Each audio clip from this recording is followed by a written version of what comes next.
அனைவருக்கும் வணக்கம். சனி வக்ர பயிற்சி 2025. சனி பகவான் ஜூலை 12 இருந்து நவம்பர் 27 வரைக்கும் சுமார் ஒரு 139 நாள், ரவுண்டா நம்ம ஒரு 140 நாள்னு வச்சுக்கலாம். 140 நாட்கள் வக்ரத்துல டிராவல் பண்ண போறாரு. பொதுவா அந்த வக்ர பயிற்சி அப்படிங்கிறது ஒரு ராசில இருந்து இன்னொரு ராசிக்கு டிரான்சிட் ஆவாரு, பின்னோக்கி டிரான்சிட் ஆவாரு. ஆனா இந்த முறை பார்த்தோம்னா சனி பகவான் பின்னோக்கி டிரான்சிட் ஆகல, மீன ராசியிலேயே நட்சத்திரங்களுக்குள்ள மட்டும் வக்ரம் அடைகிறாரு. இது ஒரு முக்கியமான பாயிண்ட். இப்போ இந்த சனி வக்ர பயிற்சி நம்மளுடைய ராசி மற்றும் நம்முடைய லக்னத்துக்கு எந்த மாதிரியான சிறப்பு பலன்களை தரப்போகுது, எதுல எல்லாம் நம்ம கவனமா இருக்கணும் அப்படிங்கறத இப்போ நம்ம டீடெயிலா கிளியரா நம்ம பார்க்கலாம். வீடியோ ஸ்டார்ட் பண்றதுக்கு முன்னாடி நீங்க நம்ம சேனலை சப்ஸ்கிரைப் பண்ணாம இருந்தீங்கன்னா மறக்காம சப்ஸ்கிரைப் பண்ணிக்கோங்க. அப்படியே பக்கத்துல இருக்க பெல் சிம்பிளை கிளிக் பண்ணிக்கோங்க. அப்பதான் நாங்க போற இது போல யூஸ்ஃபுல்லான வீடியோக்கள் உங்களுக்கு உடனுக்குடனே நோட்டிபிகேஷனாக கிடைக்கும். இப்போது காலச்சக்கரத்துக்கு 11வது ராசியான கும்ப ராசி மற்றும் கும்ப லக்னத்தை சேர்ந்தவர்களுக்கு இந்த சனி வக்ர பயிற்சி எப்படி இருக்கு அப்படிங்கறத இப்போ நம்ம டீடெயிலா கிளியரா நம்ம பார்க்கலாம். இந்த சனி வக்ர பயிற்சியை பொறுத்த வரைக்கும் கும்ப ராசிக்கு சனி பகவான் 2ஆம் இடத்துல டிராவல் பண்ணிட்டு இருக்காரு. 7ரை சனியுடைய கடைசி பார்ட்ல இருக்கும் பாத சனி காலகட்டம். ஜென்ம சனியில சனி பகவான் ஒரு வழி பண்ணிட்டாரு கும்ப ராசியை. நிறைய பேருக்கு பிரச்சனை தான். பொதுவா நம்முடைய ராசிநாதன் அப்படிங்கிறதுனால நமக்கு கெடுதலை செய்ய மாட்டார் அப்படின்னு நம்ம எடுத்துக்க கூடாது. சனி பகவான் ஒருவர் தான் நீதிக்காரகன் அப்படின்னு அழைக்கப்படும். அவர்களுடைய கர்ம வினைகளுக்கு ஏற்ப பலாபலன்களை வாரி வழங்குவாரு. அது நன்மையோ கெடுதலோ அது அவர்களுடைய கர்ம வினைகளுக்கு ஏற்ப அந்த பலன்கள் அப்படிங்கிறது கரெக்டா நடந்துகிட்டே வரும். அதனால ராசிநாதன் அப்படிங்கிறதுனால நமக்கு நல்ல பலன்களை அதிகமா கொடுப்பாரு, கெடுபலன்களை தரமாட்டார் அப்படிங்கிற கான்செப்டுக்குள்ள வரக்கூடாது. ஏன்னா சனி பகவான் ஒருவருக்கு மட்டும்தான் நீதிக்காரகன் என்ற பெயரும் ஈஸ்வர பட்டமும் வழங்கப்பட்டிருக்கு. அதனால தன்னுடைய கடமைகளை சரிவர செய்யற ஒரு பிளானட் எது அப்படின்னு பார்த்தோம்னா அது சனி தான். சனி மட்டும் ஒரு விஷயத்தை டிஃப்ரெண்டா நமக்கு புரிய வைப்பாரு. நிறைய பெயினை கொடுத்து, நிறைய வழிகளை கொடுத்து வாழ்க்கைனா என்ன அப்படிங்கறத தெளிவா புரிய வைப்பாரு. அதனால 7ரை சனி ஒரு வகையில நமக்கு வரம் தான், ஒரு வகையில நமக்கு இறைவனால கொடுக்கப்பட்டிருக்க ஒரு பொற்காலம் தான். ஏன்னா இப்போ நம்ம அடைந்திருக்க அந்த அனுபவத்தை இந்த 7ரை சனி இல்லாம நம்மளால அடைஞ்சிருக்க முடியாது. இப்ப நிறைய புரிதல் கிடைச்சிருக்கும், வாழ்க்கைனா என்னங்கிற ஒரு புரிதல் கிடைச்சிருக்கும். நம்மளை சுத்தி இருக்கிறவங்க எல்லாம் யாரு, நம்மளை சுத்தி இருக்கிறவங்க எத்தனை பேர் நமக்கு உண்மையா இருக்காங்க, உடல் ஆரோக்கியம்னா என்ன, உடல் ஆரோக்கியத்தை எதனால நம்ம பராமரிக்கணும், பொருளாதாரம்னா என்ன, பொருளாதாரத்தை எப்படி சேவ் பண்ணணும், யாரை நம்பணும் யாரை நம்ப கூடாது இப்படிங்கிற ஒரு தெளிவான ஒரு மைண்ட் செட்டை இந்த ஜென்ம சனி 7ரை சனி நமக்கு கொடுத்திருக்கும். இப்ப சனி நகர்ந்து இப்ப நமக்கு 2ஆம் இடம் பாத சனியா டிராவல் பண்ணிட்டு இருக்காரு. இருப்பினும் கும்ப ராசி கும்ப லக்னத்தை சேர்ந்தவர்களுக்கு இன்னும் அந்த பாதிப்புகள் குறையல, அப்படியே ஓரளவுக்கு மாடரேட்டா நகர்ந்துகிட்டு இருக்கு. பாதிப்புகள் பெரிய அளவுல குறையல. பொதுவா நம்ம ஒரு விஷயத்தை புரிஞ்சுக்கணும், சனி பகவான் மந்தக்காரகன் அப்படின்னு அழைக்கப்படுறாரு. கிரகங்கள்லயே ரொம்ப ஸ்லோவான பிளானட் சனி மட்டும்தான். அதனால கடைசி 2.5 வருஷத்துல கொடுத்த மிகப்பெரிய பிரச்சனைகள், மிகப்பெரிய பெயின், மிகப்பெரிய வழிகள் அது எல்லாத்தையும் 2-3 மாதத்துல நமக்கு குறைச்சிட மாட்டாரு. அப்படியே ஸ்லோவா அது கிராஜுவலா நமக்கு குறைய ஆரம்பிக்கும். பிரச்சனைகள்லாம் மெல்ல மெல்ல சரியாக ஆரம்பிக்கும். அதனால அந்த ரெக்கவரி டைமிங்கை நம்ம கொடுக்கணும். கண்டிப்பா ஜென்ம சனி விலகிட்டு பாத சனி தான் நடக்குது, இனிமே நமக்கு நல்ல காலம் தான் அப்படின்லாம் கிடையாது. இந்த பிரச்சனைகள்லாம் படிப்படியா குறைய ஆரம்பிக்கும், அதை நீங்க நல்லா உணரலாம். அதே மாதிரி இப்போ சனி 2ஆம் இடத்துல இருந்து வக்ரம் ஆகிற அமைப்பு நமக்கு நல்லதா கெட்டதா அப்படின்னு நம்ம அனலைஸ் பண்ணும்போது டெஃபினட்டா அது நல்லதுதான். ஏன்னா 7ரை சனியில வக்ர சனி அப்படிங்கிறது நிவர்த்திக்கான காலகட்டம் அப்படின்னு நம்ம எடுத்துக்கலாம். இது வரைக்கும் என்ன பிரச்சனையில இருக்கீங்களோ, என்னென்ன பிரச்சனை எல்லாம் உங்களை தொடர்ந்துட்டு இருக்க மாதிரி ஃபீல் ஆகுதோ அது இந்த வக்ர காலத்துல டோட்டலா சரியாகும். ஆகவே இந்த 7ரை சனியில இந்த வக்ர சனி அப்படிங்கிறது எவ்வளவு நாள் சனி பகவானால ஏற்பட்ட பிரச்சனைகளுக்கு ஒரு நிவர்த்தியை கொடுக்கும். அதை நம்ம மெயினா அந்த இடத்துல ஹைலைட்டா பார்க்கணும். ஆகவே இந்த வக்ர சனி நமக்கு ஒரு தெளிவான பாதையை கிரியேட் பண்ணி கொடுக்கும், பிரச்சனைகள்லாம் விலக்கி விடும். அதன் வகையில இந்த வக்ர சனி நம்ம பாசிட்டிவாவே எடுத்துக்கலாம். இப்போ சனி 2ஆம் இடத்துல அமர்ந்து வக்ரம் ஆகுறதுனால என்ன பலன்கள் நடக்கும் அப்படின்னு நம்ம பார்க்கும்போது குடும்பம் சம்பந்தப்பட்ட விஷயங்கள் இருந்த குழப்பங்கள்லாம் இப்ப சரியாக ஆரம்பிக்கும். ஃபேமிலியில இருந்த கலக்கம், வருத்தம் அதெல்லாம் டோட்டலா குறைய ஆரம்பிக்கும். குடும்பம் சார்ந்த எண்ணங்கள், குடும்பம் சார்ந்த கவலைகள் குறைய ஆரம்பிக்கும். குடும்பத்துல ஃபேமிலி மெம்பர்ஸோட ஏற்பட்ட அந்த கருத்து போராட்டம், பிரச்சனை, குடும்ப உறுப்பினரோட ஒத்து போகாத நிலை அதெல்லாம் இப்ப சரியாக ஆரம்பிக்கும். அதே மாதிரி குடும்பத்துல இருந்து வந்த தொடர் விரைய செலவுகள் இப்ப குறைய ஆரம்பிக்கும். குடும்பத்தால ஏற்பட்ட மன உளைச்சல் எல்லாமே சரியாக ஆரம்பிக்கும். இப்ப நீங்க வீடு கட்டி ஸ்டாப் ஆயிருக்குன்னா அந்த வீடை இப்ப ரீஸ்டார்ட் பண்ணலாம். வீடை கட்டி அந்த கிரகப்பிரவேசம் பண்றதுக்கு இந்த 140 நாட்கள் உங்களுக்கு ரொம்ப ஃபேவரா இருக்கும்.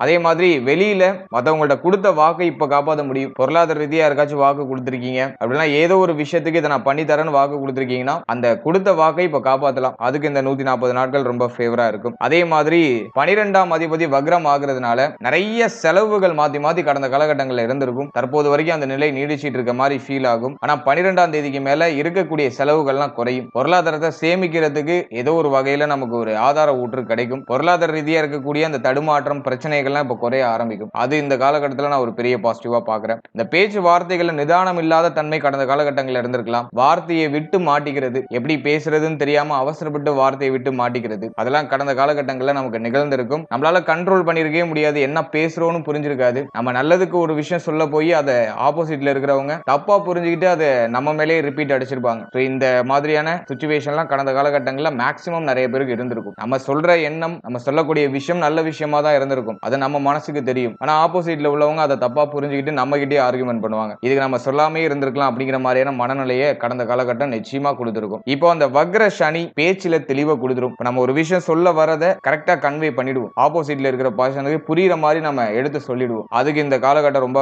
பாசிட்டிவா இருக்கு. பேச்சு வன்மை அதிகரிக்கும், பேச்சால ஆதாயம் ஏற்படும். பேசி உங்களுக்கு தேவையானதை சாதிச்சுப்பீங்க. அதுக்கு இந்த காலகட்டம் ரொம்ப பாசிட்டிவா இருக்கு. குடும்பத்துல சுப நிகழ்வு நடக்கிறதுக்கான வாய்ப்புகள் உண்டு. பிரிந்த குடும்பம்லாம் இப்போ ஒன்னு சேரும். குடும்பத்துல பிரச்சனை பண்ணிட்டு குடும்பத்தை விட்டு பிரிந்து போனவங்களாம் இப்போ ஒன்னு சேருவாங்க. குடும்பத்துல ஏதோ ஒரு விதத்துல சுப நிகழ்வு, சுபமான ஒரு மகிழ்ச்சியான மாற்றங்கள் அப்படிங்கிறதுலாம் ஏற்பட ஆரம்பிக்கும். இருப்பினும் சனி வக்ரமாக இருந்தாலும் 2ஆம் ஸ்தானத்துல தான் இருக்காரு. பழைய விஷயங்களை நீங்க அசை போடும் போது அது பிரச்சனையா கன்வெர்ட் ஆக வாய்ப்பு இருக்கு. அதெல்லாம் குடும்பங்கள் ஒன்றிணையும் போது பழைய விஷயத்தை பத்தி பேசக்கூடாது. தேவையில்லாத விஷயங்கள், நம்மளுக்கு இந்த மகிழ்ச்சியை தடை செய்யக்கூடிய விஷயங்கள், அதெல்லாம் வந்து கொஞ்சம் அவாய்ட் பண்ணி டிராவல் பண்றது நல்லது. அதுல மட்டும் இந்த காலகட்டங்கள்ல கொஞ்சம் கேர்ஃபுல்லா இருங்க. மற்றபடி குடும்பம் சார்ந்த வகை, பொருளாதாரம் சார்ந்த வகைக்கு ரொம்ப நல்லா இருக்கு. பிரச்சனைகள்லாம் குறையும். இந்த 140 நாட்கள்ல நிறைய சுப மாற்றங்களை நீங்க எதிர்பார்க்கலாம்.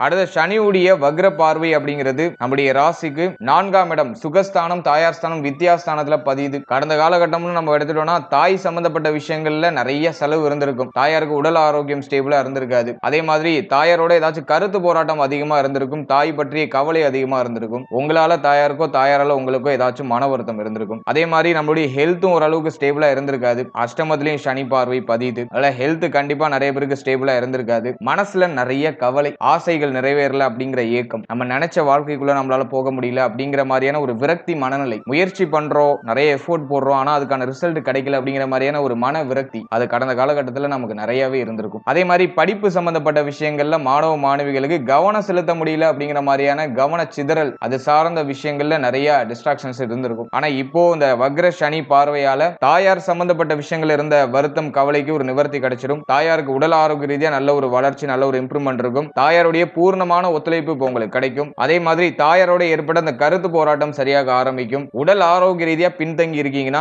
இந்த ஜூலை 12க்கு மேல அந்த உடல் ஆரோக்கியத்தில் இருக்கிற பிரச்சனைகள்லாம் சரியாக ஆரம்பிக்கும். ஜூலை 12க்கு மேல ஹெல்த் ரீதியா நல்லா இம்ப்ரூவ் ஆவீங்க. ஹெல்த் வந்து உங்களுக்கு நல்லா சப்போர்ட் பண்ணும். உடல் ஆரோக்கிய பிரச்சனையில இருந்து மீண்டு வருவீங்க. ஒரு சிலருக்கு மெடிக்கல் நீட்ஸ் ஏதாச்சும் தேவைப்படலாம், மருத்துவ செலவு ஏதாச்சும் ஏற்படலாம். ஹெல்த்தை இம்ப்ரூவ் பண்றதுக்கு செலவு பண்ணுங்க, அதுல தப்பு கிடையாது. ஹெல்த்தை நல்லா பேக்கப் பண்ணிக்கோங்க. இந்த டைமிங் வந்து உங்களுக்கு ஒரு நல்ல ரெஸ்ட் கொடுக்கும். நல்ல ஒரு ஃபுட் கிடைக்கும், நல்லா வயிறார சாப்பிட முடியும், டயத்துக்கு சாப்பிட முடியும், டயத்துக்கு தூக்கம் வரும். ஹெல்த்தை வந்து ரெக்கவர் பண்றதுக்கு அனைத்து சாத்தியக்கூறுகளும் உங்களுக்கு கிடைக்கும். அதை கரெக்டா யூஸ் பண்ணிக்கோங்க. அதே மாதிரி மாணவ மாணவிகளுக்கு படிப்பு சம்பந்தப்பட்ட விஷயங்கள் இருந்த தொய்வு நிலையும் இப்ப சரியாகும். படிப்புல இருந்த வருத்தம், கவலை, குழப்பம், தடுமாற்றம், தடை, தாமதம் எல்லாம் சரியாகும். படிப்புக்கு ரொம்ப நல்லா இருக்கு. ஸ்டூடெண்ட்ஸ் நல்ல ஒரு ஆக்டிவா எஜுகேஷன்ல நல்லா கான்சென்ட்ரேஷன் பண்ண முடியும். அதுக்கு இந்த காலகட்டம் ரொம்ப ஃபேவரா இருக்கும்.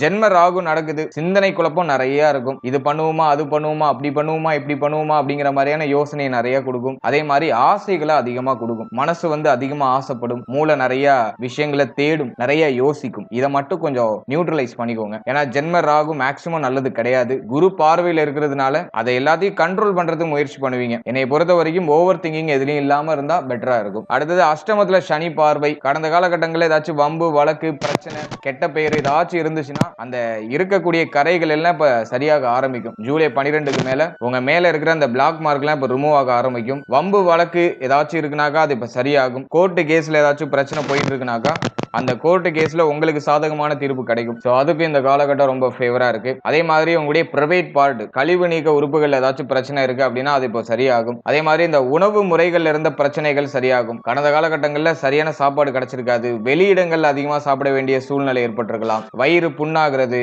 வயிறு கோளாறு இருக்கிறது, செரிமான பிரச்சனை இருக்கிறது, இதெல்லாம் கடந்த காலகட்டங்களில் அதிகமா இருந்திருக்கும். அதெல்லாம் இப்ப சரியாகும். ஹெல்த் ரீதியா நல்ல ஒரு கம்பேக் கொடுக்கறதுக்கான ஒரு டைம் பீரியட் தான். அதனால ஹெல்த் நல்லா இம்ப்ரூவ் பண்றதுக்கு நிறைய இன்வெஸ்ட் பண்ணுங்க, அது ரொம்ப நல்லது.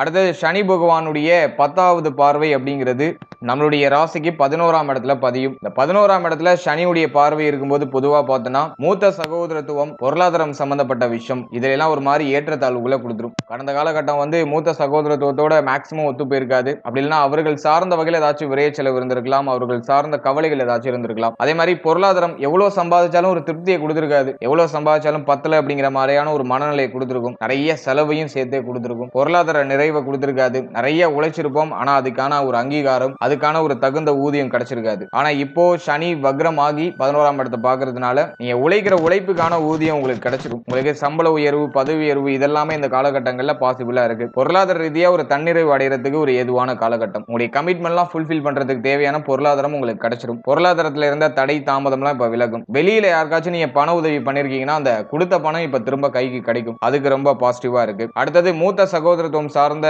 வகையில இருக்கக்கூடிய அந்த வருத்தம், கவலை எல்லாம் சரியாகும். மூத்த சகோதரத்துவத்துக்கு சுப விசேஷம், சுப நிகழ்வு, சுப விரைய செலவு இதெல்லாம் பண்றதுக்கு ஒரு ஏதுவான காலகட்டமா இருக்கும். அதே மாதிரி கடன் பிரச்சனை ஏதாச்சும் இருக்குன்னா இந்த கடன் பிரச்சனையை சமாளிக்கிறது தேவையான பொருளாதாரம்லாம் இப்ப நமக்கு கிடைச்சிடும். அதுக்கு நான் அந்த காலகட்டத்தை பாசிட்டிவா பாக்குறேன். அதே மாதிரி திருமண முயற்சி, திருமண வாழ்க்கை இதெல்லாம் கொஞ்சம் ஸ்டேபிளா டிராவல் பண்றது நல்லது. வாழ்க்கை துணை சார்ந்த வகையில நிறைய வருத்தங்கள் இருக்கலாம். வாழ்க்கை துணையால தேவையில்லாத மன உளைச்சல் ஏற்படலாம். அதெல்லாம் நீங்க கொஞ்சம் ஸ்டேபிள் பண்றதுக்கு முயற்சி பண்ணணும். 2ஆம் இடத்துல சனி வக்ரம் ஆகுறதுனால வாழ்க்கை துணை விட்டு பிரிந்து இருக்கிறவங்க, வாழ்க்கை துணையோட சண்டை போட்டு பிரிஞ்சு இருக்கிறவங்க அவங்களாம் ஒன்னு சேர்றதுக்கான வாய்ப்பு கிடைக்கும். ஆனா அந்த டைமிங்ல பழைய விஷயங்களை பேசி மீண்டும் அந்த விஷயத்தை அப்படியே ஊதி பெருசாகிட கூடாது. அதை நீங்க கரெக்டா அண்டர்ஸ்டாண்ட் பண்ணிக்கோங்க. ஆனா 7ஆம் இடத்துல கேது இருக்கிற வரைக்கும் வாழ்க்கை துணையோட மேக்சிமம் ஒத்து போகாது. நிறைய கருத்து போராட்டம் வரும். நீங்க ஒன்னு சொல்லுவீங்க, அவங்க ஒன்னு சொல்லுவாங்க. இப்படி கொஞ்சம் மிஸ் அண்டர்ஸ்டாண்டிங்காவே போற மாதிரி ஃபீல் ஆகும். இது டெம்பரவரி தான், சரியாயிடும். எதுக்கும் உணர்ச்சி வசப்பட்டு கோபத்தை வெளிப்படுத்தாம இருக்கிறது உங்களுக்கு சிறப்பான பலன்களை பெற்று தரும். அதே மாதிரி திருமண முயற்சியை பொறுத்த வரைக்கும் இந்த காலகட்டத்தில் சரியா பொருத்தம் பார்த்து பண்றது ரொம்ப நல்லது. ஏன்னா 1 and 7ல ராகு கேது இருக்கும்போது பொருத்தம் இல்லாத ஜாதகம் மேக்சிமம் அதிகமா வரதுக்கு வாய்ப்பு இருக்கு. அதனால ஜாதக பொருத்தம்லாம் சரியா பார்த்து உங்களுக்கு ஏற்றவரை தேர்ந்தெடுத்துக்கிறது ரொம்ப நல்லது.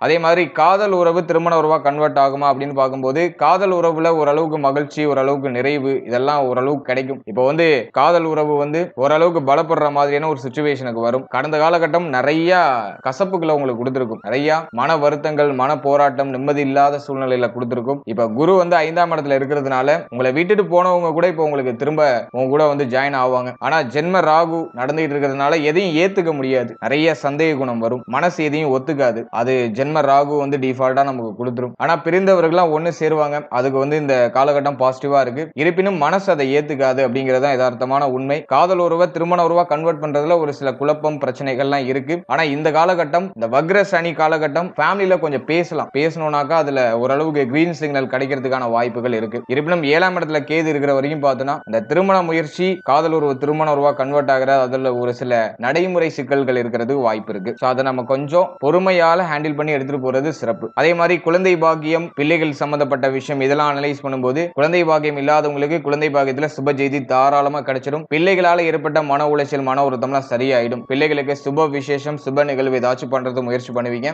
அதுக்கெல்லாம் அந்த காலகட்டம் ரொம்ப பாசிட்டிவா இருக்கு. ஓவராலா இந்த சனி வக்ர பயிற்சியை பொறுத்த வரைக்கும் நிறைய சுபத்துவம் உண்டு, பிரச்சனைகள்லாம் குறையும். இந்த 140 நாட்கள் கும்பத்துக்கு ஒரு ரெக்கவரி டைமிங்கா இருக்கும் அப்படிங்கிறது என்னுடைய கருத்து. இவ்வளவு நாள் இதெல்லாம் பிரச்சனையா உங்களுக்கு தெரிஞ்சதோ அதெல்லாம் இப்போ நியூட்ரல் ஆகும். பிரச்சனையை விட்டு நமக்கு பாசிட்டிவா ரொம்ப பூம் ஆகும் அப்படிங்கறத தாண்டி பிரச்சனைகள்லாம் நியூட்ரல் ஆகும். நமக்கு தலைவலி இல்லாம ஒரு மன நிறைவு, மன நிம்மதி இப்ப கிடைக்கும். நம்ம இழந்த நம்மளுடைய கேரக்டர் நமக்கு திரும்ப கிடைக்கும். அதை நான் அந்த காலகட்டத்தில் பாசிட்டிவா பாக்குறேன். இந்த வக்ர சனி ஆண் பெண் இருபாலருக்குமே ரொம்ப சூப்பரா இருக்கும். இந்த 140 நாட்களை கரெக்டா யூஸ் பண்ணி டிராவல் பண்ணுங்க. எல்லாமே உங்களுக்கு சுபத்துவமா நடக்கும். வாழ்த்துக்கள்.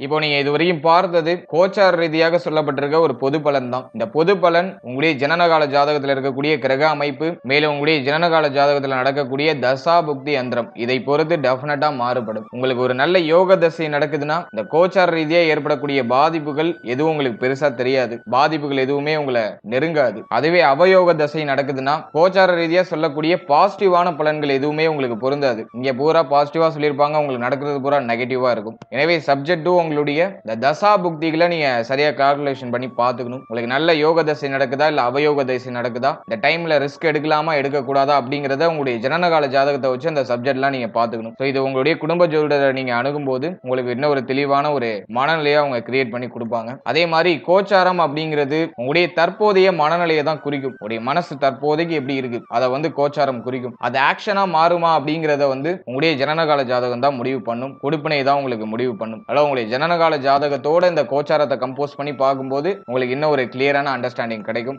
ஆகவே வெறுமனே வெறும் கோச்சாரத்தை மட்டும் பார்த்துட்டு எந்த ஒரு முக்கியமான முடிவுகளையும் எடுக்காதீங்க. மேலும் நம்மளுடைய சேனல்ல இதுக்கு முன்னாடி ராகு கேது பயிற்சி பலன்கள் ரொம்ப டீடைலா ஒரு நட்சத்திரத்துக்கும் ஒரு ராசிக்கும் டீடைலா ரிலீஸ் பண்ணிருக்கோம். சோ அந்த வீடியோக்கான லிங்க் டிஸ்கிரிப்ஷன்ல கொடுக்குறேன். அப்படிலாம் நம்மளுடைய சேனல்ல அவைலபிளா இருக்கும். டைம் இருக்கும்போது அதையும் செக் பண்ணி பாருங்க. அதே மாதிரி குரு பயிற்சி பலன்கள், மாத பலன்கள் இதெல்லாம் டீடைலா ரிலீஸ் பண்ணிருக்கோம். சோ அது உங்களுக்கு டைம் இருக்கும்போது நம்மளுடைய சேனல்ல அவைலபிளா இருக்கும். நீங்க செக் பண்ணி பாருங்க. அது உங்களுக்கு ஒரு வகையில சின்னதா ஏதாச்சும் ஒரு புரிதலை கொடுக்கும். அதே போல ஒரு ராசி, ஒரு நட்சத்திரம், ஒரு லக்னம் இது எல்லாத்துக்கும் வந்து பார்த்தோம்னா பொது வாழ்க்கை பலன்கள் அப்படிங்கிறது நம்ம ரிலீஸ் பண்ணிருக்கோம். ஜெனரல் லைஃப் ப்ரெடிக்ஷன் அப்படிங்கிறது ரிலீஸ் பண்ணிருக்கோம். சோ அந்த பதிவுகளை நீங்க என்ன பார்க்கலைன்னா அதை ஒரு வாட்டி செக் பண்ணி பாருங்க. அந்த வீடியோக்கான லிங்க் டிஸ்கிரிப்ஷன்ல இருக்கு. அந்த பதிவுகளை பார்க்கும்போது உங்களுடைய வாழ்க்கை பற்றிய ஒரு தெளிவான கண்ணோட்டம், ஒரு தெளிவான புரிதல் அப்படிங்கிறது டெஃபினட்டா உங்களுக்கு கிடைக்கும். சோ டைம் இருக்கும்போது அந்த பதிவுகளை மறக்காம செக் பண்ணி பாருங்க. நிச்சயமா அது உங்களுக்கு யூஸ்ஃபுல்லா இருக்கும். மேலும் இந்த பதிவு உங்களுக்கு யூஸ்ஃபுல்லா இருந்துச்சுன்னு நினைச்சீங்கன்னா மறக்காம ஒரு தம்ஸ் அப் கொடுத்துருங்க, ஒரு லைக் பண்ணுங்க. உங்களுடைய கருத்துக்கள் என்ன அப்படிங்கறத கமெண்ட் செக்ஷன்ல மறக்காம சொல்லுங்க. மேலும் நம்முடைய சேனல்ல பதிவிடக்கூடிய அந்த பதிவுகள் உங்களுக்கு யூஸ்ஃபுல்லா இருந்துச்சுன்னா சப்ஸ்கிரைப் பண்ணி வச்சுக்கோங்க. And finally very limited time. So be cool, stay happy, stay healthy and enjoy. வாழ்த்துக்கள். நன்றி.